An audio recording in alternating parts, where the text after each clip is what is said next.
I didn't think this was even physically possible given how we're only a month into 2024, but I am fairly confident that the absolute worst album of the year has just been released.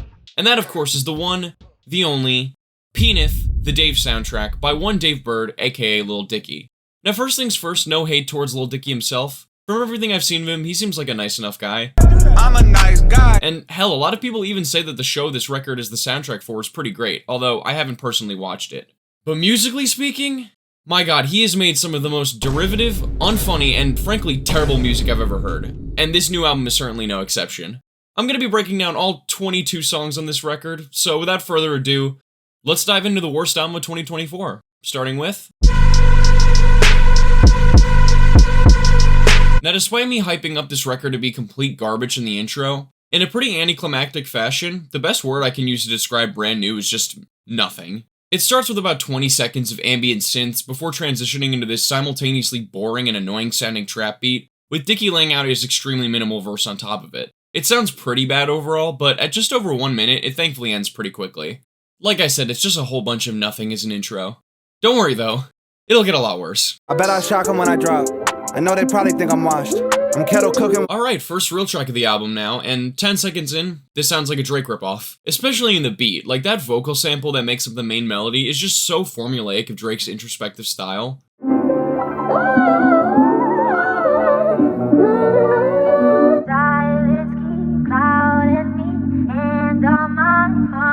Lil Dicky ripping off the sounds of other artists is actually kind of a common occurrence in this record, but we'll get to more of that later. As for the rapping itself, I'll give Dicky credit for his flow here, it's fairly decent, if a bit derivative, but vocally and lyrically speaking, I just feel like I'm listening to white noise across the entire track. Genuinely not a single bar stuck out to me, which to be fair is better than the constant genitalia jokes Dicky's music is known for, but still not good. I guess it's better than the first track since the Drake cosplaying at least results in a better sound, but still, there's literally no reason for me to ever listen to Honestly again, since I can just listen to Drake. Rachel, let me be your Mr. McAdams. Rachel. And at a record-breaking 3 tracks in, we've officially reached the first 0 out of 10 song on Penith. First of all, that auto-tune on Lil Dicky's voice, especially on the intro and outro, it legitimately feels like being jump-scared when you hear it for the first time. You don't even care about me. Tell me why I care about. We also get on here the first of many facepalm-worthy lyrics Dicky's known for. Are you a blonde or a brunette? You pull them both off like socks in a bed. But I just know you'd like what I could give. Imagine guac without no chips. Or maybe we could fuck like rabbits. Maybe I'm your Brad Pitt. Fuck Brad Pitt, don't think about him. And if me reading out these lines didn't sound all that bad to you, trust me, combined with the auto-tune, they hit the ears rough. The beat is also so boring, it's literally just a guitar loop with some trap drums over it. The song sounds like shit, the lyrics are not funny, and despite it being only 2.5 minutes, it feels like it's 5. And that last part especially scares me considering we have a 6-minute track coming up soon. And then one that's fucking 9 minutes later on. That's a joke! Ha ha ha, they getting roast. Ah, I see the streak of extremely lifeless instrumentals is continuing. On here it's extra egregious with the entire 4-minute track consisting of nothing but drums in the 808. It's like the trap version of ambient music, although at least ambient music has the benefit of being soothing most of the time. We also get another batch of trash bars such as, I got the pussy off Olympics, sweatin' like Olympics. Just confidently rhyming Olympics with itself.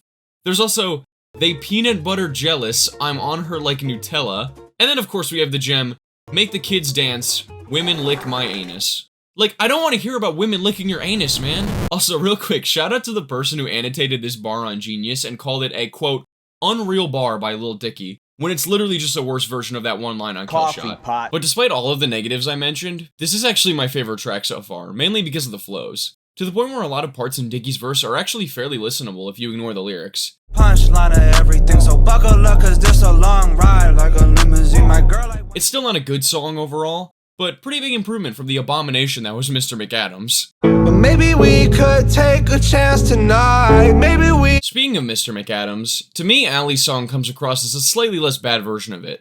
Fortunately it doesn't feature nearly as much auto-tune, but unfortunately Lil Dicky really can't sing, so it still sounds pretty ass. And that combined with a stunning lack of substance in the lyrics, as well as the lack of drums, it makes for probably the most boring song so far.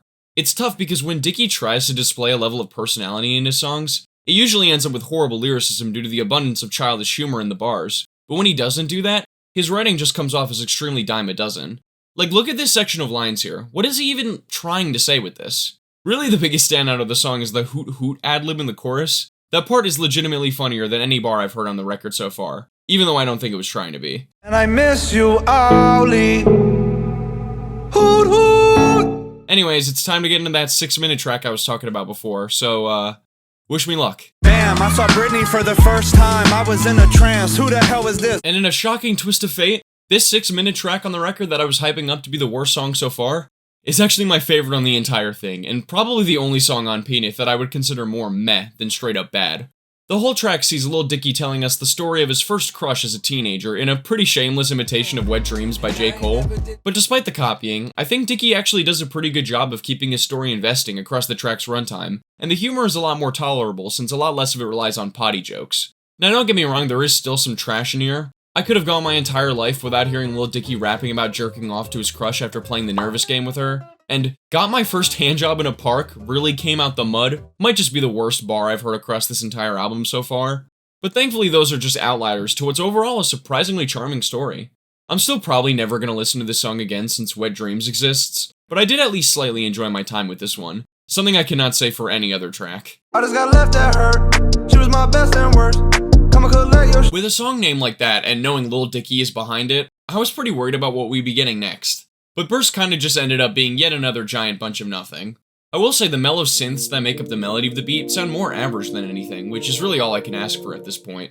Dicky once again comes through with an extremely generic performance, although the pitching up of his voice at some points makes me think he's trying to go for a Frank Ocean thing, which of course doesn't work at all. time of my life. Honestly, I was more just disappointed with the song than anything else, since at this point, I legitimately think I prefer the tracks where I can laugh at how bad they are, rather than the ones that make me feel like I'm on the verge of going into a coma. I say this with the utmost sincerity. I am the next Kanye West. Wow. Just as I was talking about how I prefer the laughably bad songs, we get this absolutely glorious 0 out of 10. As soon as I heard the choir vocals and Lil Dicky calling himself the next Kanye West on here, I knew we were in for something special. And holy shit was I right. Once the spoken word intro concludes, we get this.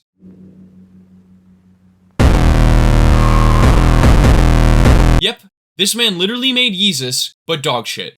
Or Jesus, if you will. On white skinhead, I'm a penis, I don't care, it sounds horrible. And then to make things worse, Dicky really goes back to his white rapper roots with the most I wanna be Eminem flow ever, as he raps about just random bullshit.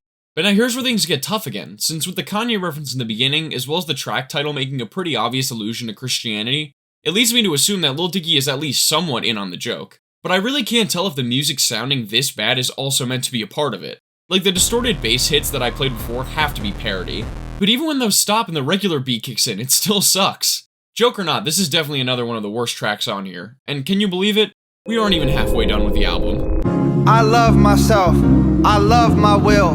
They said. And funnily enough, right after we get White Yeezus, this track is basically Lil Dicky's version of a Jesus is King song. I am the next Kanye West. You see what I mean now when I said copying other artists was kind of a motif of Penith?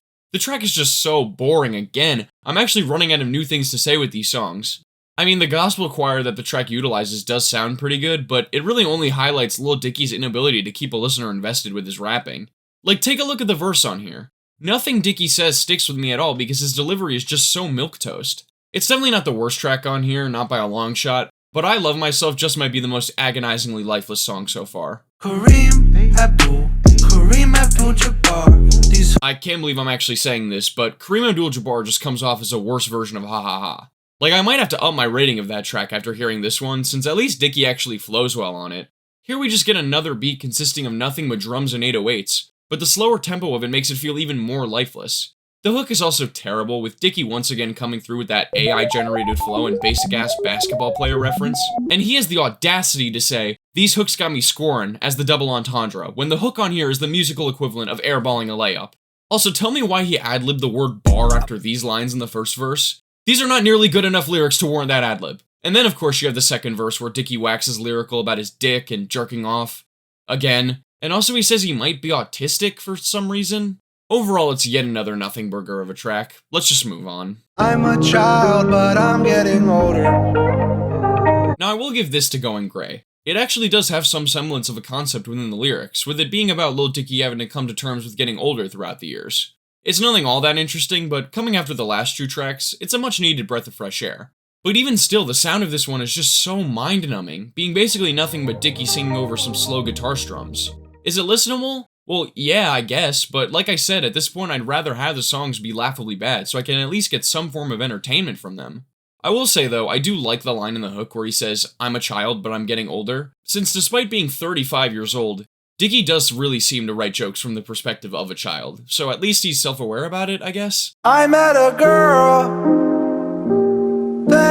I Met a Girl is the shortest track we've had up until this point, besides the intro, and ironically the brevity actually works in its favor. Despite it still being pretty dull, it at least doesn't overstay its welcome. Man, you could really tell how soul-sucking a listen this has been so far when my only compliment towards a song is that it ends quickly. As for the track itself, it's really just Dicky singing poorly over a melancholic piano. I guess the message of the song is kinda sweet, but given I feel like a husk of a man at this point in the album, it really is hard to care about what Dicky is rapping about, even when the lyrics aren't terrible. But fortunately, the next track is actually titled YG Interlude, so surely we'll at least get the pleasure of hearing someone else's voice on the album now. Right? There were more bars than a graph. I'm on top of the class. Hop in the bath with a bad little lady with ass. I was so wrong. YG is literally just on the intro of this song. And I don't even like YG, I was just praying we'd get at least something different to break up the monotony. But no, it's just Lil Dicky rapping again. This time though, it's extra egregious since you've got bars like this sprinkled in. Also, blow your nose, motherfuckers, it's snot? A snot pun? Really? People don't talk about it nearly as much, but I think snot puns are on the same level as lyrical miracle wordplay. I will give the song this though. It does sound really bad, especially near the end. Which doesn't sound like a compliment, I know, but I at least got a laugh out of it. Blasphemous, I'm about to break in my half. I'm making my path. I'm waiting on my break like a calf. Somebody get him, boy, get. Sidebar real quick, but I've been looking at the average scores of every track on Album of the Year while writing this, and believe it or not, the critic score of this record as of right now is a 66, with the sole reviewer saying, quote, "Lil Dicky's Penith packs a lyrical punch, but wanes on replay value." What do you mean it wanes on replay value? Dude, this album doesn't even have play value. And packs a lyrical punch? The best writing on this record so far has packed the punch of a skinny middle schooler. Because it was about a skinny middle schooler. Oh, and also, the next 4 tracks on here have by far the lowest scores across the entire album. So I guess we have that to look forward to. I don't need fruit or vegetable. No fruits or vegetable. No. Ladies, gentlemen, or otherwise, I am ecstatic to report that the Album of the Year users were not exaggerating with their scores. No Fruits or Vegetables is unironically one of the worst songs I've ever heard. First of all, I know I was saying no ill will towards Lil Dicky in the intro, but the chorus on this track has genuinely convinced me that this man should be in prison for some form of audio-related torture. I don't eat fruit or vegetables. Not only is it criminal in and of itself to not like fruit or vegetables, but getting a group of what sounds like children to do the background vocals with lyrics like, "I eat the pussy" and other stuff, seems like it could be a crime. And oh my fucking god, the beat too? I hate these types of beats where it all just revolves around the most ear-grating piano melody you can think of. And to top it all off, this track has easily Dicky's worst verse across this album so far. At least with the other songs, the potty humor was relegated to an odd line here and there. On this one, nearly every line makes me want to vomit.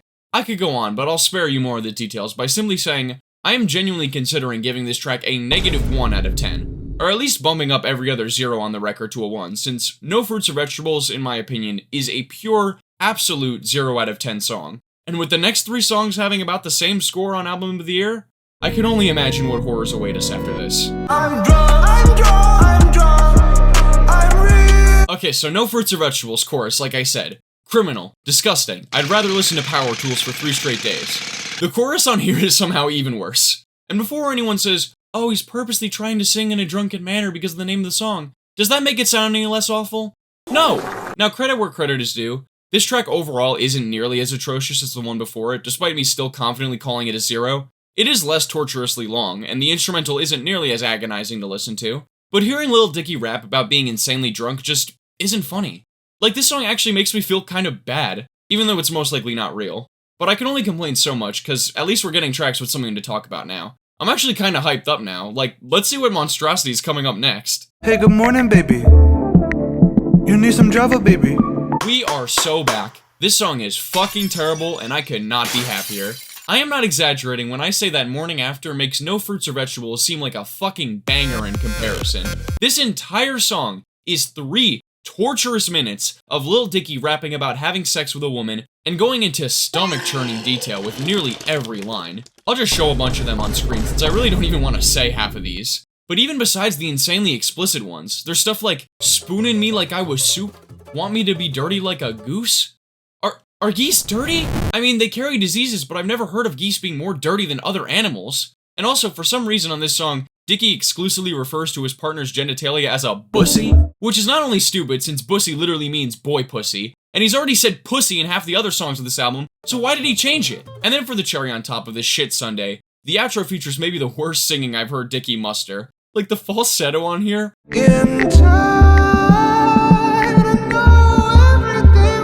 I dare you to try and get through this song without pausing, especially the second verse where the story really gets going. I will give it to this track though. It does do a flawless job of epitomizing Lil Dicky's music. Just make of that what you will. My dick sucks. My dick sucks. I think Morning After has legitimately lowered my standards for like all of music. To the point where I actually finished listening to this song and thought to myself, well, at least it wasn't as bad as the last track. Don't get me wrong, this song is still awful though. I absolutely despise that annoying little synth lead in the beat, and Lil Dicky rapping about the inadequacies of his penis is yet another topic I could have gone my whole life without hearing. But being the track coming directly after Morning After is actually a huge benefit, considering Lil Dicky could have made nothing but fart noises on this song, and I'd still rather listen to it over Morning After. Seriously, if you can't tell, that track has like emotionally scarred me. Objectively speaking though, My Dick Sucks, well, it sucks. I just turned 30 and I'm still freestyling. Hey, look at that! Lil Dicky actually explains why the comedy on this album is consistently that of a 12-year-old's on the chorus here. It all makes sense now. But joking aside, we end Penith with an all things considered pretty lackluster track. Shocking, I know. But now I'm in a damned if you do, damned if you don't situation here, since I don't want to praise the song undeservedly, but at this point, after surviving that cursed 4-track stretch from No Fruits or Vegetables to My Dick Sucks, I'm only just happy with how inoffensive and bland the song is. There is one part where Dicky spends an extended period of time talking about jerking off as a kid, which did give me some PTSD, but the rest of the track is really nothing special lyrically, or sound-wise for that matter. But despite this being labeled as the outro track, the astute among you might have noticed that the video is far from over, and that's because we still gotta cover the bonus tracks. And lucky for you guys, we're actually starting with the 9-minute one. I would much rather give consensual head than get fucked up my ass and die. Okay, so first things first, I didn't really register until now that this song is labeled as a part 1, and after listening to it in full, the thought of a hypothetical jail part 2 by Lil Dicky just made my blood run cold. But back to part 1, this track is just basically Harrison Ave, but significantly worse, with Dicky telling a fake story about how he got sent to jail after exposing himself to a crowd of people at his show, featuring hilarious punchlines such as, haha, dick and balls, haha, black and Mexican people talk funny, and how could I forget, haha, gay. It's just not funny. And need I remind you, the song is nearly 9 minutes long, all over a completely boring, unchanging instrumental. Let me tell you, there is truly nothing that feels worse than being in the middle of verse 6 of 10 on a song, and then checking Spotify only to realize that you aren't even halfway done with it. It's crazy, you can literally feel this track actively getting worse and worse as the story continues. It's almost impressive. But with it finally over, and with the last 3 tracks all being pretty short, I'm at least hoping we can end this arduous journey on a calm note. Dash house, taking all of the trash out, high ceiling like Shaq's house. Guys, we actually have a track that isn't horrible again. But yeah, maybe it's just relative to almost everything else Penith has had to offer, but Hearsay is actually alright in comparison. The beat's decent in some spots, Lil Dicky once again shows us that he is capable of flowing well when he isn't solely focused on trying to force jokes, and the lyrics are consistently a lot more tolerable. Hell, I'd even go as far as to say that this track could have been somewhat replayable if it weren't for the horrid autotune present on some of Dicky's bars. Ain't no doubt about it, my dick getting crowded. Why they do me found now, fuck it. Overall, I'd say Hearsay essentially functions as a much shorter version of HAHAHA. But for me personally, that actually makes it a little more enjoyable, and makes for one of the very, very few tracks that I could safely say isn't downright awful. Hi, hello, I'm Dave. 2 left. We can do this. The track Hi, I'm Dave is legit 1 minute long, and I believe it serves as the theme song for the Dave show, so I really have very little to say about it. It's just kinda whatever. I will say the bar, bowel movements looking like Dippin' Dots, did manage to get a slight chuckle out of me for whatever reason, which I think is actually the first time a part of this album that was purposely trying to be funny actually ended up being a little funny. 21 tracks in, but other than that, nothing else really to talk about. Let's just get to the final one and end this nightmare. We good, so good that it hurts so bad. And to close out the glorious album that is Penith, we have what's honestly a pretty lame track. We Good sees Lil Dicky team up with his personal friend and fellow rapper Gata for a track all about celebrating their friendship and success. And while I can appreciate the more positive vibe the track has with the celebratory instrumental and emphatic vocals from the two, I'm sorry, but after an album this terrible, the last thing I want to hear to close it out is a song full of self-glorification. It also doesn't help that the song just straight up sounds like it wasn't mixed properly. Like, the vocals are way louder than the beat at some points, and then way too quiet at others. It's just a mess. It's definitely not the worst track on Penith. I mean, we all heard what came before it, but we certainly did not end with a bang with this one, which I guess is pretty expected, all things considered.